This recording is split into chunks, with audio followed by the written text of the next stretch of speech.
Now, the greatest radio shows of all time. Suspense. The Shadow Node. Washington calling David Harding, counter-spy. Classic radio theater. The Great Gildersleeve. Fibber McGee and Molly. Dragnet. Gunsmoke. The Lone Ranger. Now, step back into a time machine with your host, Wyatt Cox. Good evening, friends of the Inner Sanctum. Crime drama, the 1953 summer replacement series for Amos and Andy, was a crime drama again.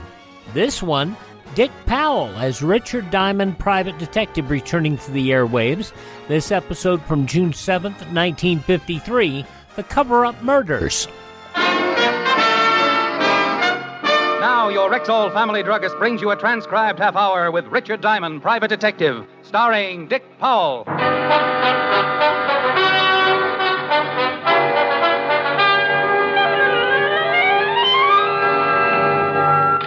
Irish eyes are smiling. Well, if it ain't Richard Diamond, the smiling gumshoe. Well, if it ain't Sergeant Otis, the laughing hyena.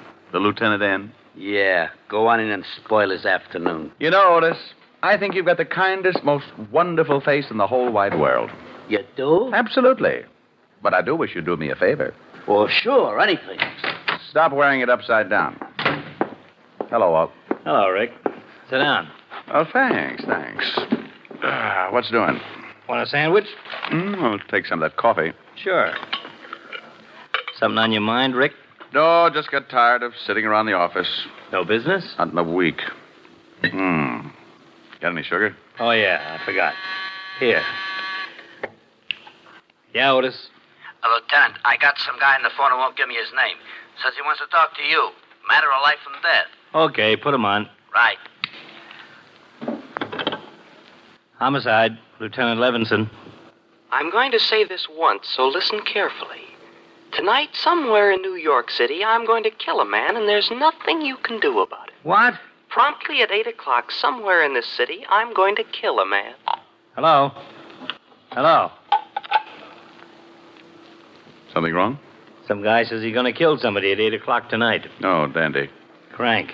Did he say who his victim was going to be? No, just a crank. I should have humored him. Made suggestions. My landlord, for instance. Be a little gruesome if he really did it. Yeah. You'd have a hard time protecting 8 million people from a killer you don't know anything about. Hope it was just a crank. Otis, Yeah, Lieutenant. if that guy calls back, put him through and trace the call. Right. It sure would be miserable if that call was on the level. Oh, relax. I'll have some more coffee. I had some more coffee. Walt worried a little, not a lot, because the big precinct caters to a good number of cranks every day. We talked about old times, and around 6, I matched Walt for dinner. He stuffed himself at the automat until I ran out of change and begged for mercy. Then he dropped me off at my flat on 53rd and went back to the precinct. I showered, shaved, slipped into my blue suit, and headed for the door. Yeah? Do me a favor, will you, Rick? You gotta stop stuffing yourself, Walt. You sound like you got indigestion. I'm down at the morgue. Meet me here, please. Oh, now look, I got a date with a live one. I'm in on the start of some trouble. It's liable to grow. That guy who called made good. He stabbed a man to death on Broadway at 8 o'clock.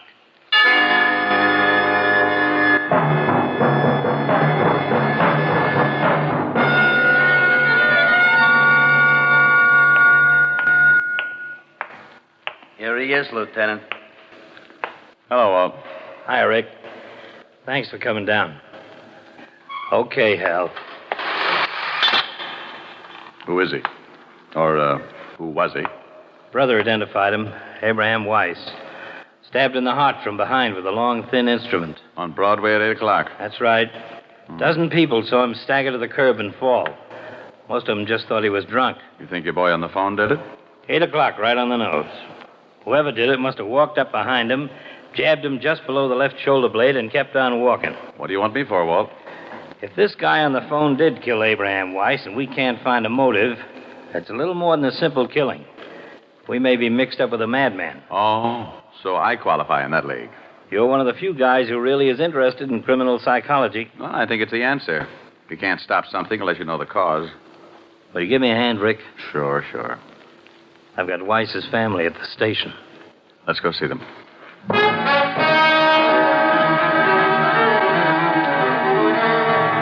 Why, Lieutenant? Why did this happen to Abe? That's what we're going to try and find out, Mrs. Weiss. We were hoping you might help us. Well, he didn't have any enemies. He was a good man. We have 3 children. I left them with Mrs. Bilotti, my neighbor. It's going to be hard on them. You're sure your husband didn't know it? No, he didn't have any enemies. He was a good husband and a good father. Everybody liked him. Why, only last week, Mrs. Dowd up the street from us told...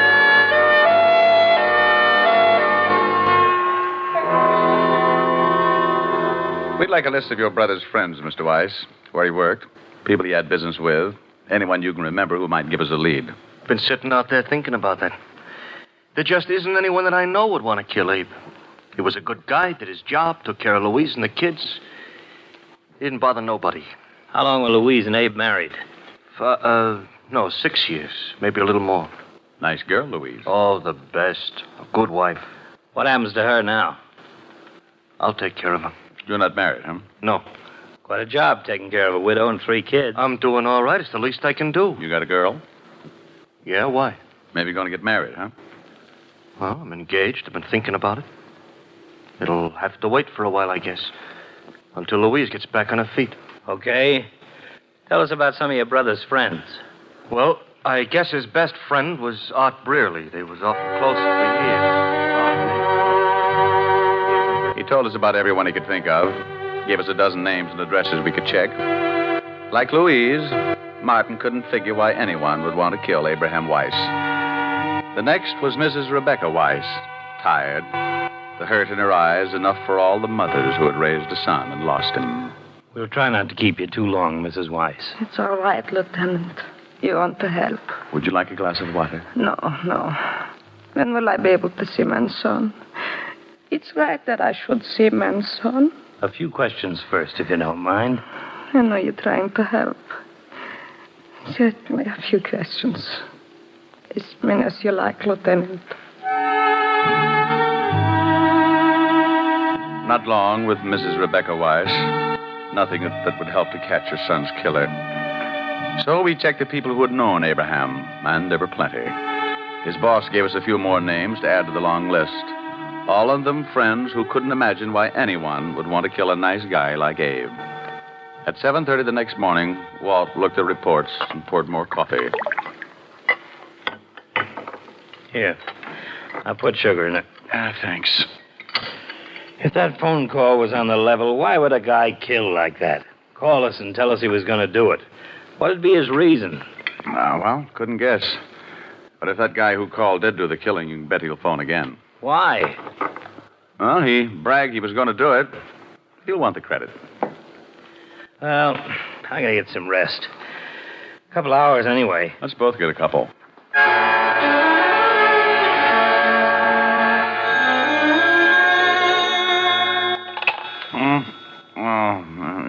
Yeah? Sorry. It doesn't matter. Lousy dream. What time is it? 5 o'clock. Oh, I died, didn't I? Our boy called again. Oh? You trace it? Phone booth in Grand Central. What do you have to say? Not much. Wanted to know how we liked his handiwork. What's a good answer to that one? Well, I said a few things, but I guess he figured we weren't satisfied, so he promised he'd kill somebody else tonight.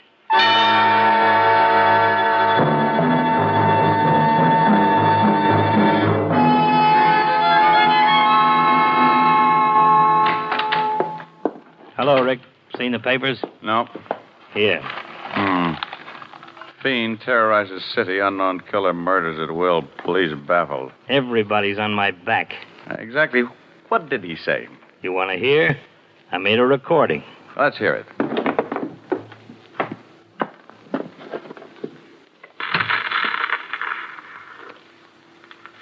Okay, Otis, put him on. Hello, Lieutenant. Yeah? What do you think now, Lieutenant? I did what I said I was going to do, didn't I? Look, who is this? The man who called yesterday and said he was going to kill someone at 8 o'clock last night. I don't believe it. Well, certainly you do. You'd like to stall so you could have this call traced. Well, you'd better listen. I want everybody to know just how stupid the police force really is. I'm going to kill again tonight, and there's nothing you can do about it. Look, you, whoever you are, if it's the last thing I ever do, I'll... Tonight at 8, another innocent victim will die because the police can do nothing about it. Hello? Hello? Otis! The call came from a phone booth in Grand... He said another innocent victim. Yeah, so he's a nut. For some reason, he hates the police force. There's your motive. Well, I guess it's possible, but something sticks in my craw. Yeah? What? 8 o'clock. Why pick 8 o'clock both times? Well, I guess, like you said, he wants the credit. We're liable to get a couple of killings in an evening. He wants us to be sure which one he did. Okay, so he makes it 8 o'clock the first time. Why the second? Why not 6 or 7 or 10 or... Just following a pattern, I guess. Maybe so. Well, what do we do? I got every man possible on the streets. But, Rick, let's face it, this is a pretty big city. And it's 6-2 and even. If he does kill again, it won't be anywhere near the scene of his first stabbing. I guess we just wait. Yeah. A little over an hour to go. So we waited. Walt got the coffee going, and I went through a whole package of cigarettes. Somewhere in the middle of New York, probably on a crowded street, a man was walking, waiting like we were for 8 o'clock. Waiting to stab someone through the heart. Waiting for 8 o'clock. Want coffee? No. Give me a cigarette. You don't smoke. Want a bet? Here. Got a match? Got a lighter. This is no good. Yeah? Let's go. Where to? Entrance to Madison Square Garden. Man stabbed to death in the crowd going into the fights. Right at 8 o'clock.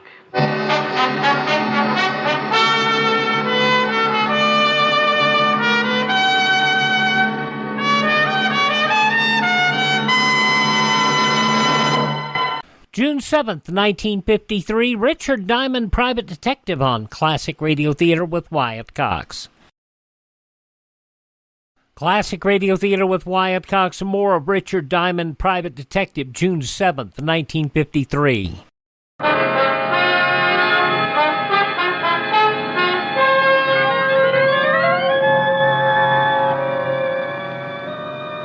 A man murdered going into Madison Square Garden to see the fights.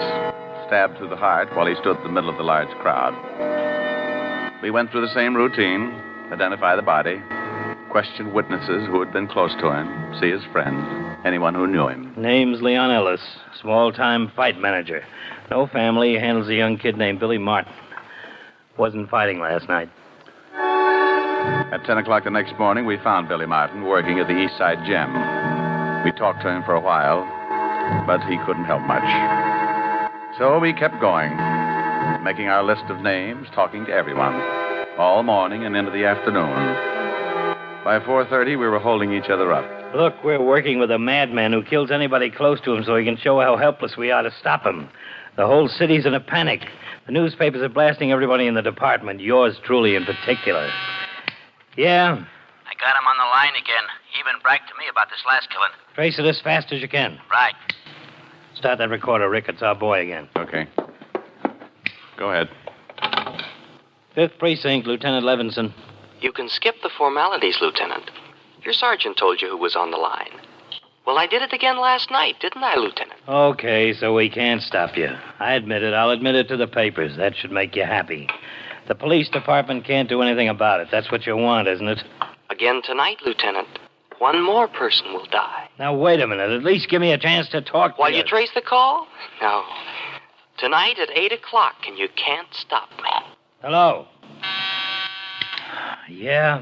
Call came from a phone booth in Rockefeller Center. Pick's the right place to call from. We look pretty silly rounding up everybody in Rockefeller Center.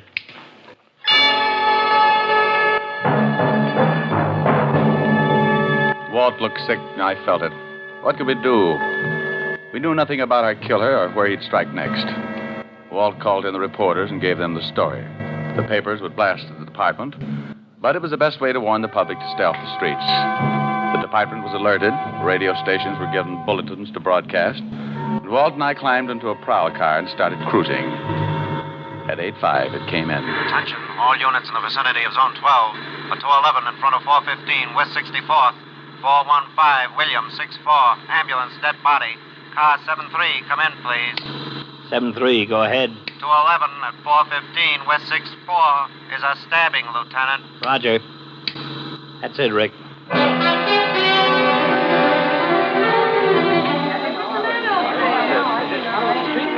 The victim was an elderly man dressed expensively and lying face down on the sidewalk.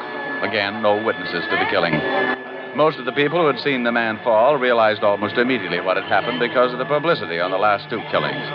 But like one man said... Well, how are you going to see who killed him in a crowd like this? Maybe 100 people on the block when it happens. Boy, you guys better start doing something.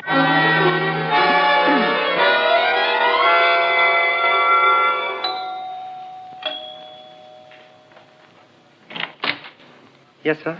Does Mr. Arthur Reeves live here? Yes, sir, but Mr. Reeves is not in at the moment. I'm from the police. Lieutenant Levinson, homicide. Homicide? I'd like to talk with everybody in the house. Certainly, sir. Has something happened to Mr. Reeves? He's been murdered. Oh, no. No, not Mr. Reeves. How many people in the house? Myself, the maid, and Mr. George Reeves, Mr. Reeves' nephew. Tell him I'd like to talk with him. And we talked with the 3 people in the dead man's house. The maid, the butler, and George Reeves, the nephew. I warned him not to take his walk tonight. I showed him the papers. Did he usually take walks at night? Has for the past 15 years. Know why anyone would want to kill him? Mr. Reeves? Of course not. You know very good and well it was that fiend what did it. How about you? Can you think of why anyone would want to kill your employer? No, sir. I've been with Mr. Reeves for over 20 years. I'm acquainted with most of his friends and associates. Look here. I can assure you that my uncle knew no one who would want to kill him. You're his nephew? That's right. Your uncle took walks every night? Yes, every night. Well, if you don't mind, we'd like you all to come down at the station to make statements.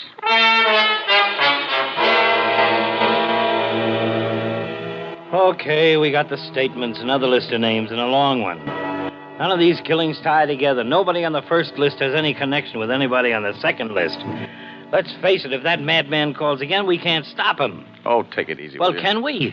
I want to talk to the maid, the butler, and the nephew again. Why? It's just the same as all the others. I want to talk to them, okay? I'm sorry.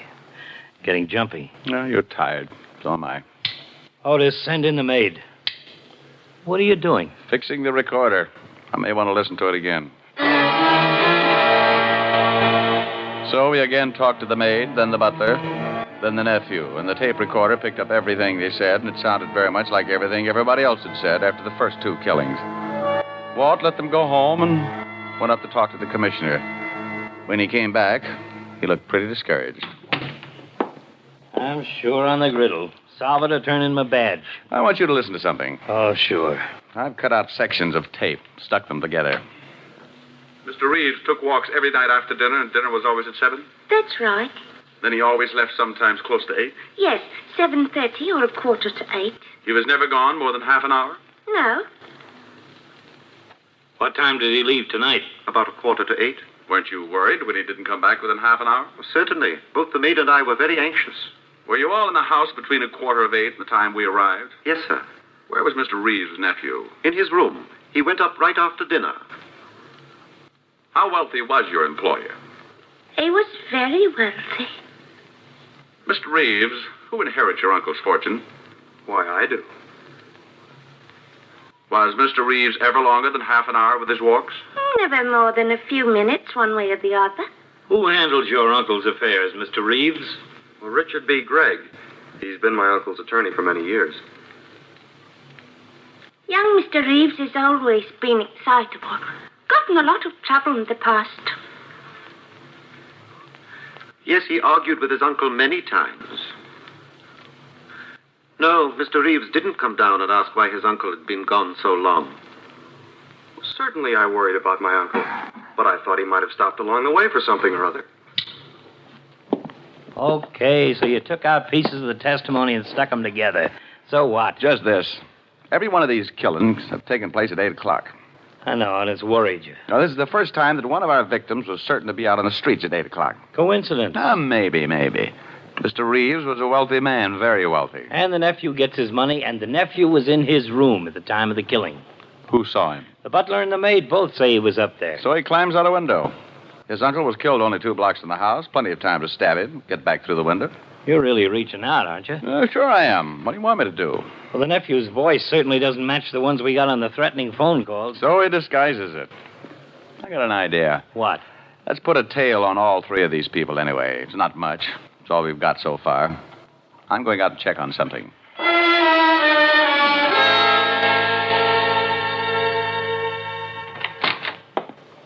What? Here's something that'll make your hair curl. I just saw the attorney for the Reeves estate, and he said the old man was planning on changing his will, leaving all his money to charity, not his nephew. He was supposed to meet with Mr. Reeves this morning. And Reeves gets killed last night. Pretty convenient for the nephew. We can't arrest him on that. No, but it makes a good motive. June 7th, 1953, Richard Diamond, private detective on Classic Radio Theater with Wyatt Cox. In conclusion, follows these messages from your favorite radio station.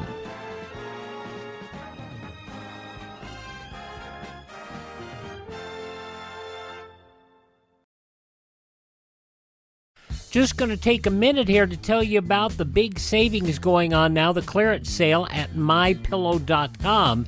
And you know, I've talked about how in my office I have a pair of my slippers, and they're really comfortable, and they're on clearance right now.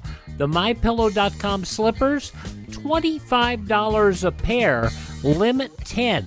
And I would buy 3 or 4 more pairs. Unfortunately, they're out of my size. They also have sheets, pillowcases, clothing items, all on special right now. Go to mypillow.com, click on the clearance tab at the top of the page, use my promo code Wyatt, or call 1-800-928-4715. Limited sizes remaining in the MyPillow slippers, limited colors on other items. mypillow.com, clearance tab, promo code Wyatt, 1-800-928-4715.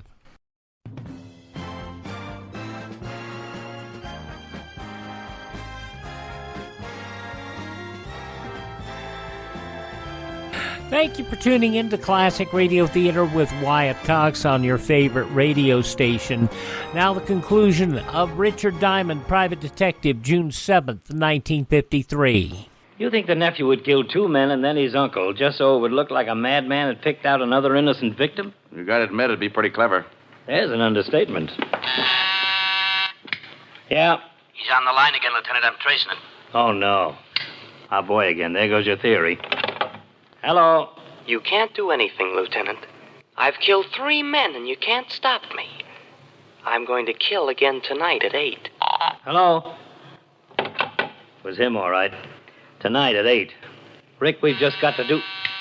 Yeah? Call came from Grand Central again. Okay. Well, what happens to your theory now? Well, he might do it again. Expect you to react just this way. Who's tailing George Reeves? Harrison. When does he report in again? Checks in on the hour. Last time was about 20 minutes ago. 40 minutes to go, huh? No way of contacting him? No. Okay, we wait.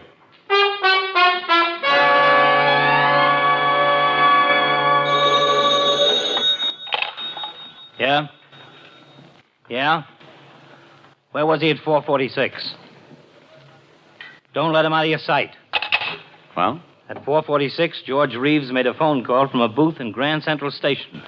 He's home now.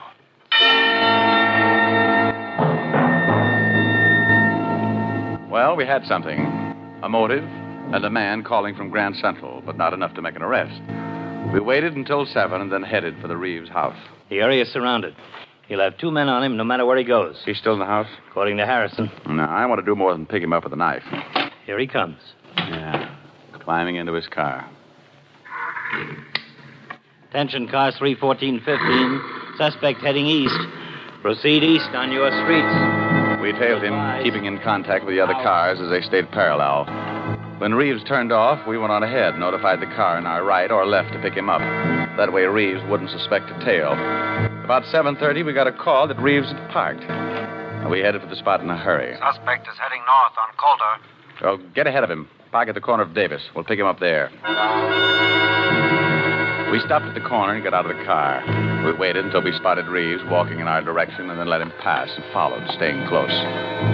We kept after him until 5 minutes to 8. He swung out on Broadway and was pushing his way through the crowd. Then it happened. Where'd he go? We've lost him. Come on. 3 minutes to 8. Let us through, please. Well, I never... Get out of the way. Oh, you push. Look out, please. You see him turn off? No, he's got to be... Walt, crossing the street. Let's go. Reeves. What? No! Look out for the knife. No! Let me go! Drop it. You okay? Yeah. Here's the knife. Young man, what right have you got to hit that nice gentleman? He was helping me across the street. I have a good mind to report you. Lady. If this man was helping you across the street, just forget about him. Go bet on a horse or something. This is your lucky night.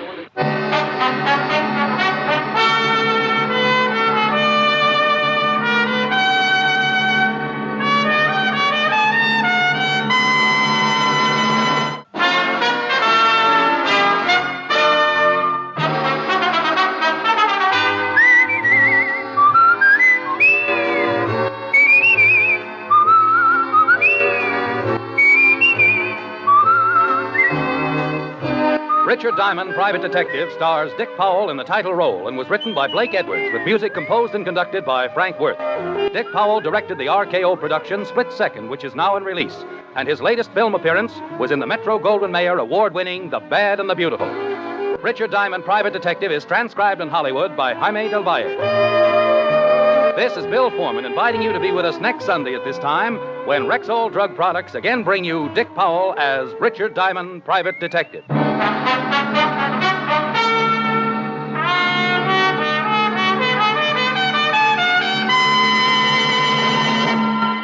By the way, I hope you recognized Arthur Q. Bryan in there as the sergeant or the officer. Yeah. June 7th, 1953. Richard Diamond, Private Detective, here on Classic Radio Theater with Wyatt Cox. Now on Classic Radio Theater with Wyatt Cox, Part 4, the 5-part Yours Truly Johnny Dollar story, The Indestructible Mike Matter. Howard McNear playing Mike. This episode, June 7th, 1956. From Hollywood, it's time now for... Johnny Dollar. Johnny, this phone number you left for me to call. Are you at Bellevue Hospital? Yeah, Randy. What's wrong? Are you at headquarters? Yeah. A truck ran over Mike Flynn, and I'm sure it was deliberate. But he's alive, I hope. He was 4 hours ago when I dragged him in here. Indestructible Mike. I'm not so sure this time. What about that truck? Did you get the license? Yeah, the boys at the 1st Precinct are working on it. Check with them, will you, while I stay here at the hospital? Sure, Johnny. And one other thing. Yeah? Find out how long that Glad Hand rescue mission has been in existence. Place where old Mike's been living? Yeah. Why? I don't know yet. But do it, will you? Sure, and you let me know when Mike's out of danger, huh? Johnny? Better pray a little bit, Randy.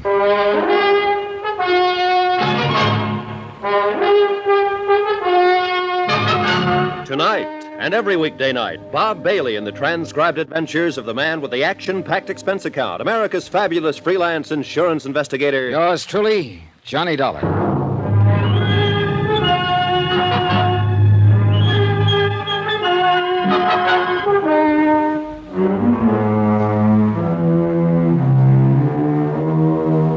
Expense account submitted by Special Investigator Johnny Dollar, location New York, New York, to the Lakeside Life and Casualty Company. Following is an accounting of expenditures incurred during my investigation of the Indestructible Mike Matter. The veneer of class and education assumed by J. Wesley Cosgrave just wasn't thick enough to hide the fact that he was better known a few years ago as Dutchy Gordon. And to the old-time racketeer, it looked like a cinch. Pick up a Bowery bum like Mike Flynn. Insure his life for $50,000, give him a few weeks of high living. Then knock him off and collect the insurance. Yeah, real cinch. Especially for Cosgrave, who'd learned as far back as the early days of Prohibition how to employ hired thugs to do the dirty work, while he sat back and collected the profits. I knew as surely as I'm sitting here that Cosgrave was behind the knifing, the shooting, and now this accident to old Mike. But how to prove it? Yeah, sitting here in the waiting room of the hospital, waiting for some word of Mike's condition. Mr. Dollar? Oh, yes, Doc. Can I see him now? Very shortly, I believe. Oh, how is he? Is he There's a phone call for you at the floor desk. Oh. This way, please. Thanks. But how is Mike? Doc, how is he? You'll be able to see him shortly. Here you are. Oh, thanks. Johnny Dollar. Ah, Mr. Dollar, I was quite sure that you would be there at the hospital. This is J. Wesley Cosgrave. What made you think that? Why, because of the accident to Michael Jeremiah Flynn. How did you know about it? I kept it out of the papers. I find it helpful to know about a lot of things that don't get into the papers. Well, your boy goofed, Cosgrave. Mike is still alive. My boy? You know as well as I do, Dutchy, that one of your mob was at the wheel of that truck that ran him down. You better keep your yap shut, Dollar, or I thought I made it plain to you earlier that I no longer have any connection with the doings of the, shall we say, underworld. Oh, sure. As for poor old Mike, I understand it was an accident, very unfortunate. Knock it off, Cosgrave. I was there when it happened. Oh? Yeah. Pretty stupid of a would-be killer to try that with an investigator right next to Mike, wasn't it? Did you see the driver of the truck? Suppose I did. You say he wasn't one of your boys, so what difference would it make to you? Why, none at all. Did you see him?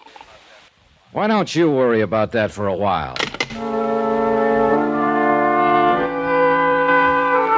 Again, I waited. Sat and waited. And paced the corridor of the hospital. Outside, the sun sank slowly behind the horizon of skyscrapers, and the busy clamor of the day's traffic segued to the softer, muffled, but still busy traffic hum of night. And I waited. And smoked. And waited. Finally, it must have been close to midnight. The nurse led me quietly down the hall and indicated the private room that I'd had set aside for Mike. After brief instruction about not staying too long, she pushed open the door for me and she tiptoed away.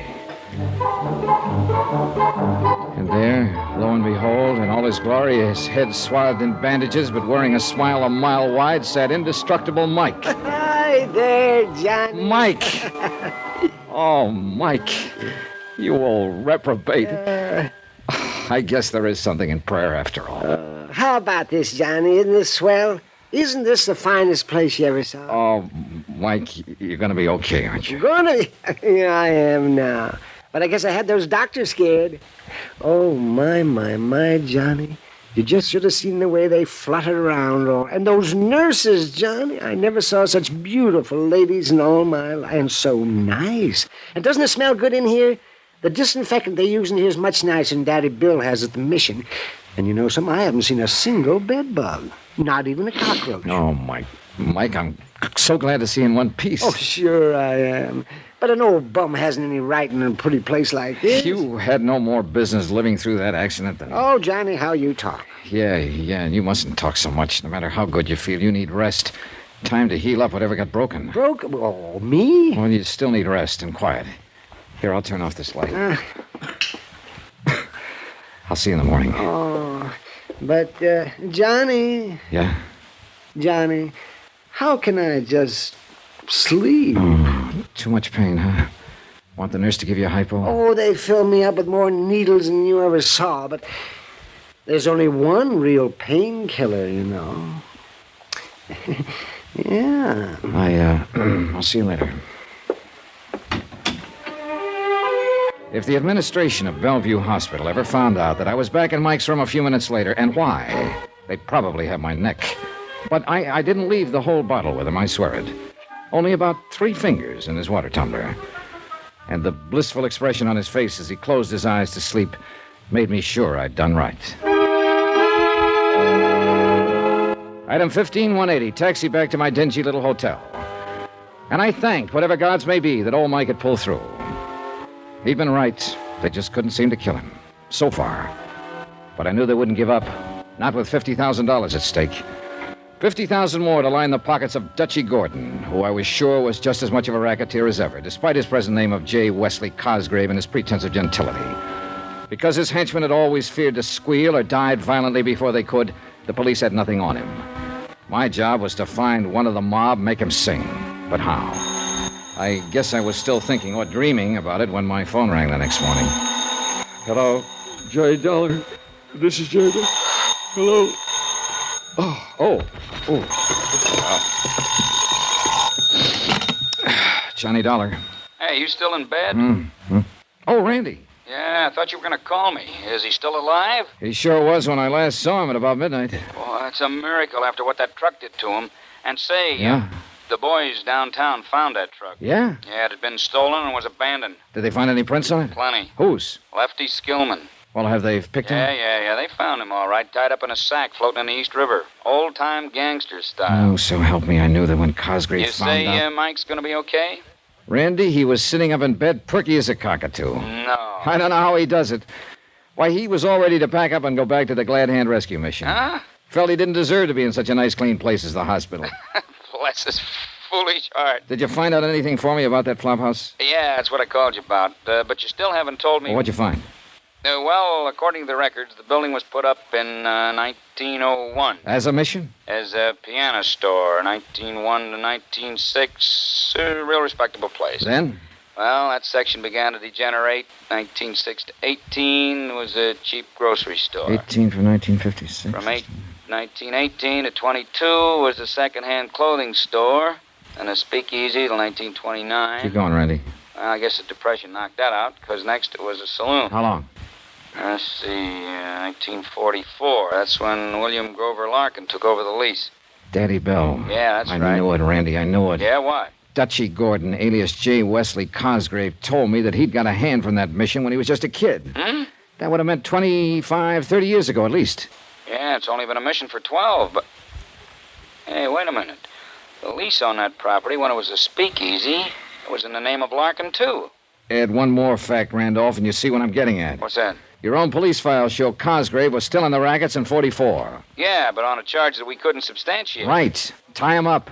Cosgrave was a rum runner during Prohibition. Daddy Bill ran the speak for him since 1944. Whoa, now, boy. You're trying to build a case on purely circumstantial evidence. All right, but I think I can make it stick. Now, listen.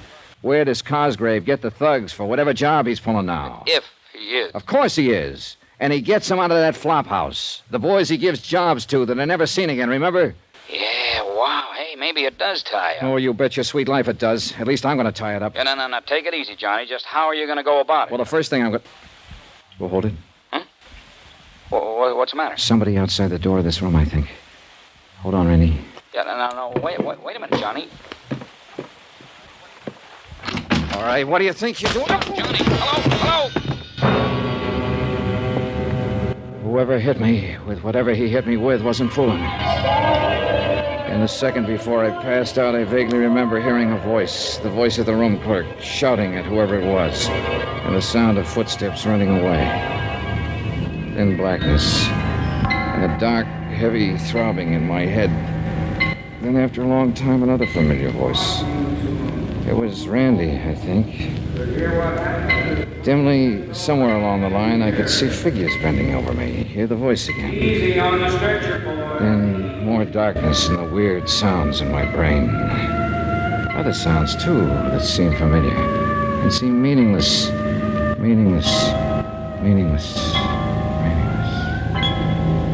Finally, after an eternity of jumbled sounds and shadows, a cold, bright light pierced into my slowly returning consciousness. And momentarily, I could see a man in white and women in... Yeah, a hospital. These were the doctor and the nurses. I tried to speak to them. I couldn't. But slowly, a realization of what had happened came to my muddled mind. Randy on the telephone had heard the attack on me and had brought help. An ambulance had brought me here. For a brief moment, I saw the glint of a needle poised above my arm. Then blackness again. But a soft, quiet, peaceful blackness. Johnny. Johnny. Oh, wow. Well, what are you... Johnny! That's the boy. Wake up. Mike? That's right. Isn't it nice they put you in the same room with me? Yeah. Oh, Mike. Your policeman friend saw to it. And he told me something, Johnny. And he's right. You've got to be careful. They're out to get you, too.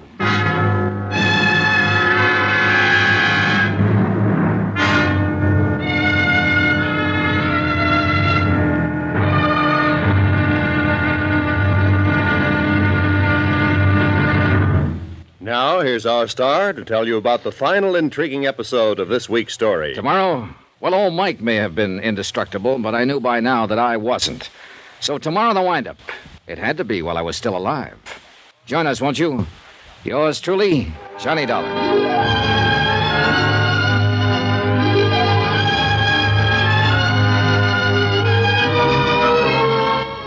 Truly, Johnny Dollar, starring Bob Bailey, is transcribed in Hollywood. It is produced and directed by Jack Johnstone, who also wrote tonight's story.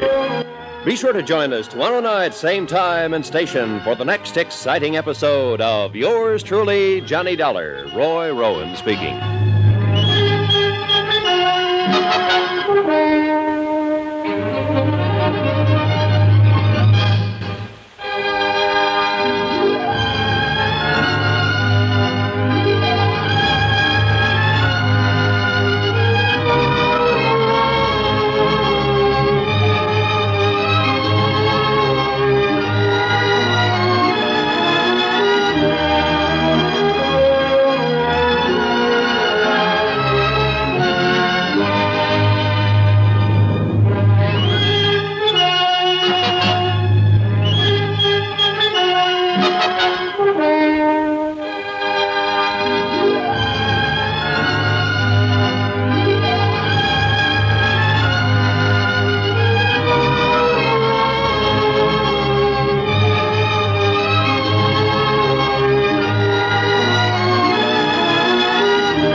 Up is going to be something else. June 7th, 1956, yours truly, Johnny Dollar, on Classic Radio Theater with Wyatt Cox. Do me a favor and thank this radio station and support their advertisers. It's their kindness and courtesy that allow us to be with you each and every time we roll around here on your favorite station. And if you miss a day, you don't have to miss a show. All of our shows are available on demand at classicradio.stream. That's classicradio.stream. Stream our shows. Learn about building a classic radio collection of your own.